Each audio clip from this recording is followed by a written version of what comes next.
jedhu guutuu kee vaayiraalii isaa hin baa foolooniin guddataa namni laayikiin siif godha koomantii siif godha jechuudha. Ati uummata jechuun uummata Itoophiyaa keessa fiigin akka biyya alaatti waliin dorgomee bakka ni jira koomeedii biyya alaa ni jiran waan akkasii hojjedhu waan hojjetan hedduutu jiran amma yoo waan fedhee hojjedhe waa hedduu hojjechuu danda'a garuu an irraa hin qabne malee si galee waan akkasii hojjedhu guutakka guyyaa xiqqishoota keessatti vaayiraaliin keenya kan ajaa'ibaa siif baa bika guddaa hin geessaa.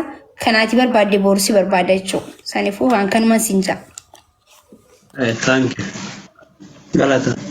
Speech challenge family, speech challenge. Ababa takataka be, ababa takataka, ababa bur. Ababa takataka. Thank you Mangistori. Aba lamata lam. Nam tok. Ababa tok, nam tok. Nambira. Ababa takaba na speech challenge. Ababa takatak. Thank you. Woo.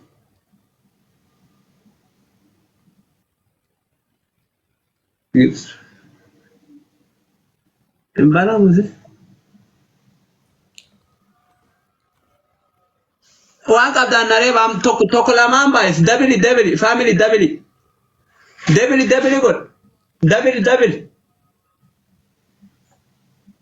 dabili family wayo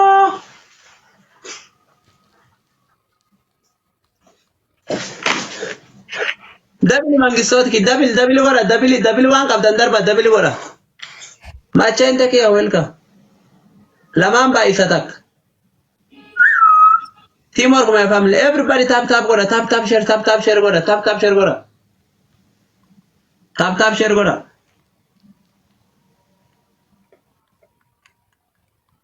Thank you, MK. Everybody top 1, top 2, top 3, only top 10 follow. Only top 10 follow my family. Only top 10 follow my family. Thank you. Only top 10 family. Yaa ashamaa harka fuunee kabajamtootaa fi hordoftoota koo akkam jirtanii fayyaa keessanii nagaadha miti nagaa kooti galata rabbii.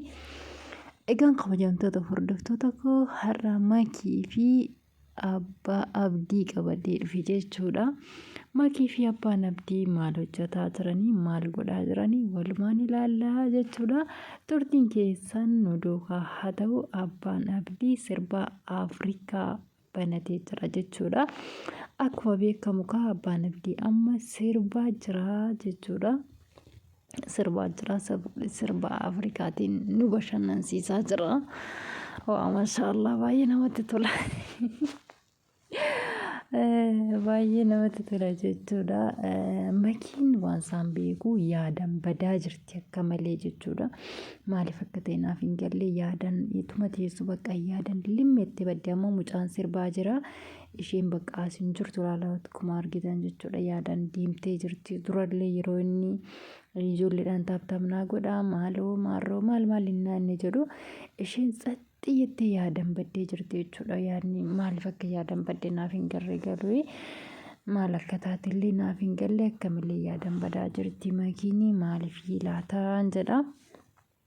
እና abbaan abdii immoo akkuma beekamu akkasittiin kun sirbaa jira. Yoon borcii baasee jiru borcii baasuu isaa yoon argine lakka abbaan abdii borcii baaseera. Erguma fuudhee borcii baasee natti fakkaata garuu ajab akkasittiin sirba garuu kofalteetti xiqqoo amma kolfaa jirti makiin ammallee shumtiyyuu sochii kennaa jirti. Waan jettu garuu dura dhugaadha dubbachuudhaaf yoo ta'e jechuudha. Baay'ee intinii jechaa turte jechuudha. Yaadan badaa turte maal taatee diina gaddisiiste. Baay'ee yaadan badaa turte jechuudha. Yaadan akka malee deemte bakka limmitti akka kana wanti tokko intinii jedhee wayii bakka baay'ee yaadan deemtee turte. Maal akka taate garuu naaf hin galleen jedha. Abbaan abdii dhugaa sirriitti sirba danda'a. Afrikaa daansii maashaallah. Guddisaa duubaa illee sirbaa jira wanti ta'e. Nama lama ta'anii sirbu natti fakkaata. Innaa maashaallah baay'ee namatti tola. Akkasiin jira obboloota kan kooyii sagalee isaanii intiniidha. waan arraf siqee baankifate. Ajaa'iba! Sagalee isaaniitiin dhafan jalaa balleesse jechuudha. Maal maqaan isaa waan sirba ta'eef hin jalaa balleesse. Sinin jalaa jarattiin na qabdi jedhee. Innaa kabajamtoota furdootoota koo akkuma immoo tambalalii koo irratti argitan jechuudha. Namoonni baay'een keessan argitan jedhee abdiin qaba. Gaabboleessa keenya kana akka waraabessi nyaate jedhan kana jechuudha. Akkuma beekamu obboleessa keenya kana kaane suura isaallee fiduudhaaf tambalalii irratti iyyuu yeroo godhadhu bakka nyaatame sana shaangulleetiidhaan dhokseetiin jechuudha kanan godhe. Sababni isaa yuutuubni na qaxxa'uu danda'a waan ta'eef akkasittiin baasuu hin sodaadhe jechuudha. Akkasuma immoo suura isaallee fiduun hin sodaadhe.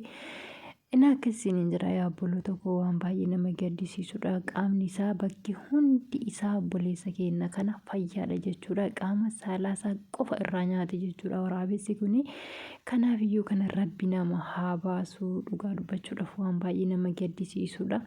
Rabbi nama haa baasu kana biyyi keenya garamitti akka deemaa jirtu maal akka ta'aa jirtu maaltu akka ta'aa jiru dhugaa dubbachuudhaaf bakka namanti ni jira jechuudha.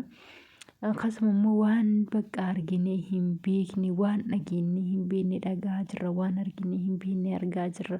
Wanti hundinuyyuu immoo biyyuma kana keessatti biyyuma keenya keessatti jechuudha kan ta'u. Kanaaf iyyuu Rabbiin nutti araaramu Rabbi araarama isaa nuuf haa fidu malee ani beeku ani maal akka jedhullee maal akka godhullee baay'ee na sodaachisaa jira jechuudha dhugaa Rabbii. Innaa akkuma suuraa irratti argitan gaa namoonni baay'een inni fi raasifachuufaa jiranii argitan jedhee abdiin qaba. Kanaaf iyyuu yaa obboloota kan kooyi waan baay'ee nama gaddisiisudha suura sana argitan yoo taatanii. Obboleessa keenya kana qaamni isaa gara biraa fayyaa nagaa qaba jechuudha. Waan takka hin taane qaama saalaa sana qofatti irraa nyaatame jechuudha. Kanaaf iyyuu ani dhugaa beeku ani maaliifiini osoo qaamni hundinuu fayyaa nagaa qabaatee jiru osoo qaamni fillafiitii fuuldura itti bakkeen itti silaa nama nyaatamuu qabu osoo jiru akkamittiin bakka sana irraa nyaachuu danda'e. Ana kan ajaa'ibee na dhiisuu didee akkamittiin bakka sana qofa irraa nyaachuu danda'e. Akkamittiin bakka sana barbaadeetuma bakka sana nyaachuu dhaqee nyaate moo maal akka ta'e mul'uma naa galaa hin jiru jechuudha. Wanti kun dhugaa dubbachuudhaaf akkuma beekamu makiin waan jettu xiqqoodha yaada sirraa badaa jira natti fakkaatti baay'ee dura baay'ee yaadan badaa turte. Amma immoo Fatii bira dhuftee jirti. Fatii bira fataa jechaa jirti jechuudha. Isheen Fatii immoo fataa gooti. Silumayyuu fataa nama gooti jechuudha Fatiin. Feetuun boostii, feetuun kolfitii, feetuu akka barbaadde isiin. Kanaaf isiniin jedha yaa obboloota koo. Kanaaf iyyuu namoonni suura mucaa sanaa argitanii suura mucaa isaa waraabessi qaama saalaa irraa nyaate sana jechuudha. Yeroo argitanii mee maal isinitti fakkaatan dhugaa dubbachuudhaaf bakka maamanaa qatan amanuun dadhabeen isiniin jira dhugaa dubbachuudhaaf. Maaliif amanuu dadhabee nama kana harki ni jira, fuulli ni jira, lukti ni jira. Wantoonni silaa itti dhiyaatamee nyaatamuu qabu tokko ni jira jechuudha. Akkamittiin bakka sana qofa irraa barbaadee irraa nyaachuu danda'e. Waan nama ajaa'ibu jechuudha dhugaa dubbachuudhaaf kun waan baay'ee nama ajaa'ibudha. Kanaaf iyyuu dhugaanii bakka gaafan argu waan maal akka jedhullee adoon bakka deebi'uma deebisu yookiin waanuma jirtu akka ofirraa dhabee maaliifiini qaama fillafiitii jiru osoo hin nyaatamin osoo harki isaa hin nyaatamin osoo lukti isaa hin nyaatamin osoo garri biraa isaa tokko isaa hin tuqamin bakki suni qofti irraa nyaatamuun bakka shakkii keessa na galcheesi amanuullee na dadhabsiise jechuudha. Innaa kanaafiyyuu yaa obboloota koo rabbii biyya keenyaaf nagaa haa buusu. Waanuma adda addaatu iyyuu nutti dhufaa jira. Waanuma adda addaatiyyuu uumamaa jira. Kanaaf rabbummaa namtii araarama isaa nuuf haa fidu jedha. Innaa kanatti aansee immoo kunoo makiin teenya akkasittiin fataa shaa rambaa jechaa jirti maashaallah. Dura yeroo ishee yaadan baddu maal taate jedhee baay'ee namarrattee turte. Innaa maashaallah kunoo fataa jechaa jirti amma maal jettu lakkee. Fataa jechaa jirti. Fatii waliini. Akkasiin jira yaa uummata qeeshtii akka carraa ta'e immoo namoonni haaraan yoo gara chaanaala kanaatti dhuftanii subscribe gochuudhaan maatii keenya ta'aadha. Akkasuma immoo warri maatii keenya taatanii jirtanii like share gochuudhaan nu jajjabeessaan isiniin jedha. Akkasiin isiniin jedha yaa uummata qeeshtii yaada fi muraada qabdan immoo koomentii jalatti nuuf kaa'adha. Isiniif deebisnaa deebii barbaadan gaafii barbaadan nu gaafadhaa isiniin jedha. Waan nu gaafachuu barbaadan yoo jiraate nu gaafadhaa. Rakkoo takka illee hin qabu isiniif deebisuudhaaf qophiidha nutis jechuudha. Kanaafiyyuu hundi keessanuu fayyaa nagaa naaf ta'a. Bakka jirtanitti rabbi isin haa eegu. Kallattii hundumaaniyyuu waaqayyo isin duukaa haa ta'u isiniin jedha yaa uummata qeeshtii. Nagaa fayyaatti naaf turaadha. Amma kanaan booda immoo maayikii fi fatii faana fataa jedha. Maayikii fi fatii faana fataa jedhaan isiniin jedha. Maashaallah tabaarakallah.